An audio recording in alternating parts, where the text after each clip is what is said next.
कैसी कानून व्यवस्था है आपकी? सब कुछ है आपके पास, फिर भी जो है महिलाओं पर रेप नहीं रोक पा रहे हो, हत्या नहीं रोक पा रहे हो। सुनो भाई, मैंने ध्यान से आपको सुना है, सुनिए जरा। No don't please. जिस दिन अम्बेडकरवादी गुस्सा हो जाएगा वो फिर इस सरकार को जो 24 में आ गई है वो आने वाले चुनाव में ऐसा सबक सिखाएगा कि दोबारा पलट कर नहीं देख पाओगे। तो मेरे दाएं तरफ जो साथी बैठे उनको बुरा लगेगा, कर्नाटक में 14,732 करोड़ रुपए इन्होंने दूसरी योजना में लगा दिए और मध्य प्रदेश में आपने 95 करोड़ रुपए जो है दूसरे बजट में लगा दिए। हमारा जो मिलता है उसको तो मत छीनो भाई। एमएसपी की लीगल गारंटी कोई बात नहीं हुई है। किसानों को जो 6,000 रुपए मिलते हैं उसको बढ़ा के 12,000 रुपए करना चाहिए और फसल बीमा जो है उसका सारा प्रीमियम सरकार भरे, किसानों पर बोझ ना लगे। रिजर्वेशन प्रमोशन में लागू नहीं किया गया, पुरानी पेंशन को बहाल नहीं किया गया, इस पर चर्चा नहीं हुई। देश में मनरेगा समय न्यूनतम मजदूरी की दर 700 रुपए होनी चाहिए। समान काम समान वेतन पॉलिसी लागू होनी चाहिए। जो रसोई की चिंता करते हुए 500 रुपए प्रति सिलेंडर से ज्यादा के दाम नहीं होने चाहिए, जो महिलाओं को राहत मिल सके। बिजली के दामों में भी कमी होनी चाहिए। बेरोजगार युवाओं को 5,000 रुपए भत्ता मिलना चाहिए, जो बेरोजगार युवा जो है अपनी पढ़ाई या अपना खर्चा उठा सके। मैं अपने क्षेत्र के विषय में महोदय आपसे कहना चाहता हूं कि पश्चिम यूपी में नगीना में एक एम्स बनना चाहिए, एक IIT बननी चाहिए, एक IIM बनना चाहिए।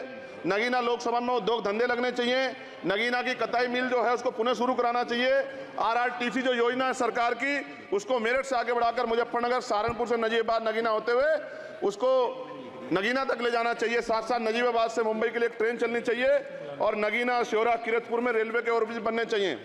सभापति महोदय, सामाजिक न्याय मंत्रालय को 13,000 करोड़ रुपए दिए गए और जनजाति कार्य मंत्रालय को 13,000 करोड़ रुपए दे, कुल 26,000 करोड़ रुपए, जो कुल बजट 48.20 लाख का लगभग 0.54% है। जबकि हमारी संख्या 25% से ज्यादा SC/ST की और बहुजन समाज की मिलाओगे तो 85% से ज्यादा है। और हमारे विकास के लिए सरकार 1% बजट 1% पैसा खर्च कर रही है, जो मिलना हमें चाहिए, जबकि मिलना हमें 25% चाहिए। ये ऊंट के मुंह में जीरा के समान है, कहावत हमने बहुत दिन सुनी थी। पिछले लंबे समय से हमारे साथ धोखा हो रहा है, लेकिन अब ये नहीं चलेगा। चंद लोगों की तराजू से देश के संसाधन नहीं बटेंगे। इस देश का बहुजन समाज बर्दाश्त नहीं करेगा। संसाधन का बंटवारा संख्या के आधार पर होगा। माननीय काशीराम साहब नारा लगाए थे, ना तो वोट हमारा राज तुम्हारा चलेगा, और आज हम कह रहे हैं ना ही वोट हमारा और नोट तुम्हारा चलेगा। इस बात का भी ध्यान जो है सरकारों को देना पड़ेगा। आपके माध्यम से सरकार से मेरी एक मांग है, सरकार इस योजना का लाभ भी अपने आप ले ले, सरह भी ले ले कि 1 लाख रुपए सालाना बहुजन समाज के अत्यंत गरीब परिवारों को दे। 10 लाख करोड़ रुपए खर्च होंगे, लेकिन इस 1 लाख रुपए की योजना से एक झटके से परिवार गरीबी की रेखा से ऊपर आएगा और इनके बच्चों को कुपोषण खत्म होगा, अच्छी शिक्षा मिलेगी, महिलाओं को सम्मानजनक जीवन मिलेगा और इससे वास्तव में सबका साथ सबका विकास का नारा सार्थक होगा।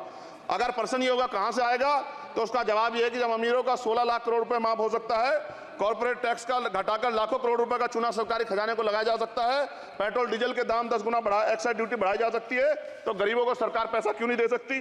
महोदय, समय आ गया है, अब निजी क्षेत्रों में आरक्षण की व्यवस्था होनी चाहिए। SC/ST OBC को निजी क्षेत्रों में आरक्षण मिलना चाहिए। और मेरी आपसे ये भी मांग है, क्योंकि अब समय की मांग है और देश तेजी से आगे बढ़ रहा है, तो मैं कहूंगा कि सरकार का जो सबका साथ सबका विकास का नारा लगभग वो असत्य महसूस होता है, क्योंकि अल्पसंख्यकों में मुसलमानों, जैनों, सिखों, बुद्धिस्टों के लिए कुछ दिख नहीं रहा, उनकी कल्याण कोई योजना नहीं है। मदरसों को जो बजट मिलता था वो कम कर दिया गया है। आर्थिक तंगी से लोग मर रहे हैं। इंटर्नशिप की बात हुई है, परमानेंट रोजगार नहीं है। और दिल्ली में क्या हुआ बच्चों के साथ कल? उनकी सुरक्षा की जिम्मेदारी क्या है? वो आए तो बनने थे IAS IPS और बन क्या गए, लाशें बन के गए। यहाँ से कोई ध्यान नहीं दे रहा है, किसी की नजर नहीं है। साथ साथ मैं आपसे ये भी आग्रह करूंगा कि हम ग्रामीण क्षेत्रों से आए लोग देश से बड़ा प्रेम करते हैं और हम ये महसूस करते हैं कि सरकारें हमें सुनेंगी, सरकारें हमारे बारे में सोचेंगी।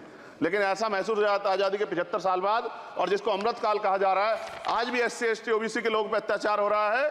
अभी 2 दिन पहले गोली से उड़ा दिया गया गाजियाबाद में और राजस्थान में गर्दन काट दी गई। ये घटनाएं देखकर डर लगता है, घर से निकलते हुए भी कि आने घर वापस लौटेंगे नहीं लौटेंगे। तो मेरा सरकार से आग्रह है, अगर आज़ादी के 75 साल बाद भी हमारी हत्या हो रही है, तो हमारी मां को भी दर्द हुआ होगा जब उसने हमें पैदा किया होगा। हमारी बहनों को भी हमारे खोने का दर्द होता होगा। कैसी कानून व्यवस्था है आपकी? सब कुछ है आपके पास, फिर भी जो है महिलाओं पर रेप नहीं रोक पा रहे हो, हत्या नहीं रोक पा रहे हो, गरीबों, दलितों, पिछड़ों, किसानों, मजदूरों की जान नहीं बचा पा रहे हो। किसान सुसाइड कर रहा है, नौजवान सुसाइड कर रहा है, और बड़ी बड़ी बातें होती हैं, इधर भी अच्छे लोग हैं, इधर भी अच्छे लोग हैं, लेकिन अच्छाई तब होगी जब जमीन पर भी कुछ काम दिखाई देगा। और जमीन पर महोदय कोई काम दिखाई नहीं दे रहा है। जब कोई योजना की बात आती है तो सरकार हमसे मुंह मोड़ लेती है। आप बताइए, एजुकेशन का बजट कम कर दिया, हेल्थ का बजट कम कर दिया। मैं अपने क्षेत्र में गया, तो आप विश्वास कीजिए, डॉक्टर नहीं है, स्कूल में मास्टर नहीं है, और कोई भर्ती ऐसी नहीं जिसका पेपर लीक नहीं होता है। तो देश किस तरफ जा रहा है और इसमें नौजवानों का भविष्य क्या है, इसके बारे में भी हमें चिंता करनी चाहिए। और अंत में अपनी बात को खत्म करते हुए मेरा आपसे आग्रह और आपके माध्यम सरकार से आग्रह है कि यहाँ बाहर बाबा साहब अम्बेडकर की मूर्ति लगी हुई थी, वो करोड़ों लोगों की आस्था से जुड़ा विषय है, और आप विश्वास करो इतना गुस्सा है उसको लेके, मेरी आपके माध्यम से मैं हाथ जोड़ता नहीं हूं, लेकिन मैं हाथ जोड़ के आपसे आग्रह कर रहा हूं कि प्रधानमंत्री जी सरकार से हमारी आग्रह कि वो अम्बेडकर वादियों के सम्मान का ध्यान रखते हुए, उनके जो है दिल की पीड़ा को समझते हुए, दर्द का ध्यान रखते हुए उस मूर्ति को पुनः स्थापित करा दीजिए। अगर इसमें कोई राजनीतिक कारण अलग बात है, लेकिन मैं कंक्लूड कर रहा हूं, मगर मैं आपसे कहना चाहता हूं इसमें बहुत गुस्सा है। जिस दिन अम्बेडकरवादी गुस्सा हो जाएगा, वो फिर इस सरकार को जो 24 में आ गई है, वो आने वाले चुनाव में ऐसा सबक सिखाएगा कि दोबारा पलट कर नहीं देख पाओगे। तो मैं आपका धन्यवाद करता हूं, और मुझे विश्वास है कि सरकार मेरी बातों पे गौर करेगी और गरीबों के बारे में सरकार सोचेगी, गरीबों को आगे बढ़ने के अवसर प्रदान होंगे।